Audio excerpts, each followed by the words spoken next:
ಮಧ್ಯಪ್ರಾಚ್ಯದ ಹಲವೆಡೆ ಅಮೆರಿಕದ ಸೇನಾ ನೆಲೆಗಳು ಇದೆ.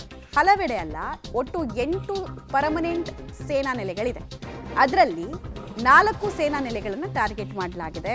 ಕತಾರ್, ಕುವೈಟ್, ಬಹ್ರೇನ್ ಇದು ಇರಾನ್ನ ಟಾರ್ಗೆಟ್ ಆದಂತಹ ಜಾಗ. ಕತಾರ್ ಮೇಲೆ ಮಿಸೈಲ್ಗಳ ಸುರಿಮಳೆಯನ್ನೇ ಇರಾನ್ ಗೈದಿದೆ. ಯಾಕಂದ್ರೆ ಕತಾರ್ ಇದೆಯಲ್ಲ, ತುಂಬಾ ಇಂಪಾರ್ಟೆಂಟ್ ಹಾಗೂ ದೊಡ್ಡ ಸೇನಾ ನೆಲೆ. ಇಲ್ಲಿಂದಲೇ ಆಕ್ಚುಲಿ ಇರಾನ್ ಮೇಲೆಲ್ಲ ದಾಳಿ ಮಾಡಿಸೋದಕ್ಕೆ ಒಂದೋ ಕತಾರ್ನ ಏರ್ ಬೇಸನ್ನು ಬಳಸಿರೋ ಸಾಧ್ಯತೆ ಇದೆ.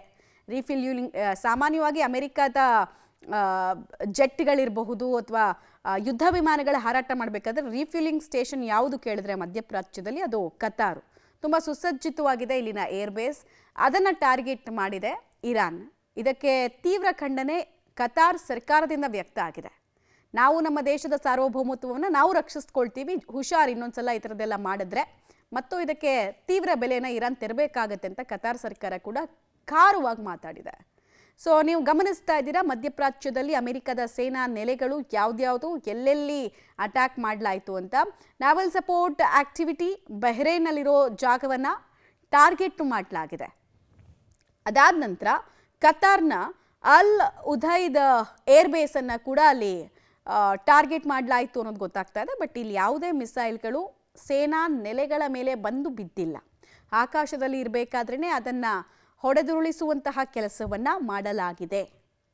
ಕುವೈತ್ನ ಕ್ಯಾಂಪ್ ಆರಿಫ್ ಜಾನ್ ಈ ಪ್ರದೇಶದಲ್ಲೂ ಕೂಡ ಇರಾನ್ ಮಿಸೈಲ್ಗಳು ಹಾರಿದ್ವು ಅಂತ ಹೇಳಲಾಗ್ತಾ ಇದೆ.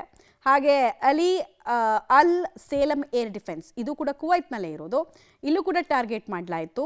ಸೌದಿ ಅರೇಬಿಯಾದ ಪ್ರಿನ್ಸ್ ಸುಲ್ತಾನ್ ಏರ್ ಬೇಸ್ ಮತ್ತು UAEನ ಅಲ್ ದಫ್ರಾ ಏರ್ ಬೇಸ್, ಇರಾಕ್ನ ಅಲ್ Asad air base, ಜೋರ್ಡಾನ್ನ ಮುವಾಫಕ್ ಸಾಲ್ತಿ air base. ಅಮೆರಿಕದ ಸೇನೆ ಸಕ್ರಿಯವಾಗಿ ತನ್ನ ಅಸೆಟ್ಗಳನ್ನು ಎಲ್ಲೆಲ್ಲಿ ಇಟ್ಟಿದೆಯೋ ಅಲ್ಲೆಲ್ಲ ಕೇಂದ್ರೀಕರಿಸಿಕೊಂಡು ಟಾರ್ಗೆಟ್ ಮಾಡಲಾಯಿತು. ಮೊನ್ನೆ ಕೂಡ ನಾವು ಇದನ್ನು ಹೇಳ್ತಾ ಇದ್ವಿ, ನಿಶ್ಚಿತವಾಗಿ ಇಂಥದ್ದೊಂದು ಎಕ್ಸ್ಪೆಕ್ಟೇಷನ್ ಅಮೆರಿಕಕ್ಕಿದೆ, ಅದಕ್ಕೆ ಬೇಕಾಗಿರೋ ಸಿದ್ಧತೆಯನ್ನು ಅವರೂ ಮಾಡ್ಕೊಂಡಿದ್ದಾರೆ ಅಂತ.